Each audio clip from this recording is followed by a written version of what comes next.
Hello bachcho, let's read this question. This question says 3 moles of ideal gas, it is heated at constant pressure from 27 degrees centigrade to 127 degrees centigrade.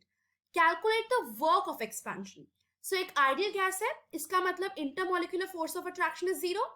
So वो heat हो रही है at constant pressure. And जब वो heat हो रही है at constant pressure, it means isobaric process है. We have to calculate the work of expansion. So कितना work कर रही है expand होने में. So for that, let's understand the key concept first. So the key concept state that if it is an ideal gas, so its intermolecular force of attraction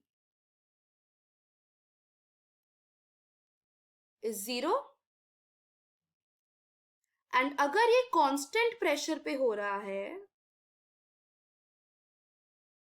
it means ये isobaric process है. Now, let's understand the pressure volume work relationship.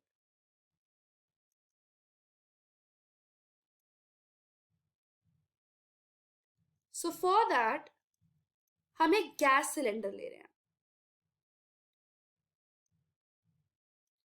Gas cylinder पे यहां पे piston लगाया.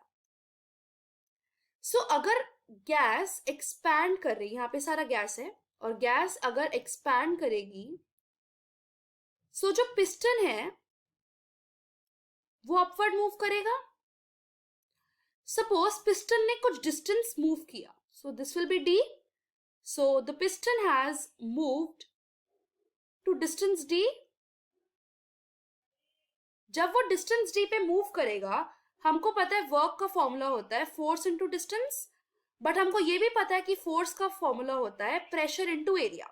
सो अगर हम force की value work वाले equation, that is equation number 1 पे पुट करेंगे, सो फोर्स की जगह हम लिखेंगे that force into distance will be equals to pressure into area into distance, and we know that pressure into distance is the change in volume, so work will be equals to P into delta V. But as the gas is expanding, इसका मतलब जो work है वो system कर रहा है.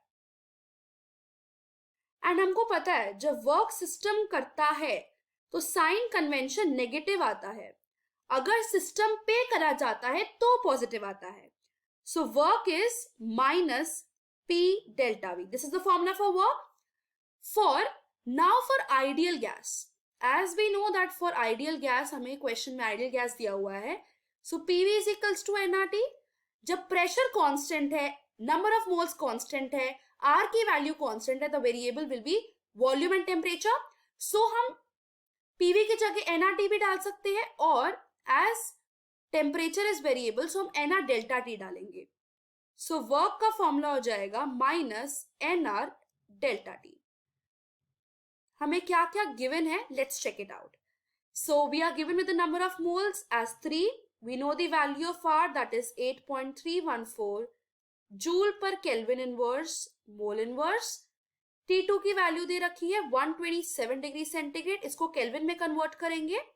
127 plus 273 that is 400 kelvin.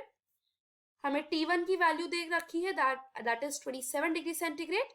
इसको kelvin में कन्वर्ट करेंगे with adding 273, so it will be 300 Kelvin. Now let's solve the question. So now work की फॉर्मूला में हम ये डालेंगे, n की वैल्यू 3, R की वैल्यू 8.314, T2 माइनस T1 होगा that is 400 minus 300, so it will be minus 3 into 8.314 into 100. So the overall answer, it is 2494.2 joules, and it will be in negative. Why negative? Because the gas is expanding and we have to calculate the work for the expansion. So the final answer to this question is 2000 minus 2494.2 joule. I hope you understood it well. Best of luck.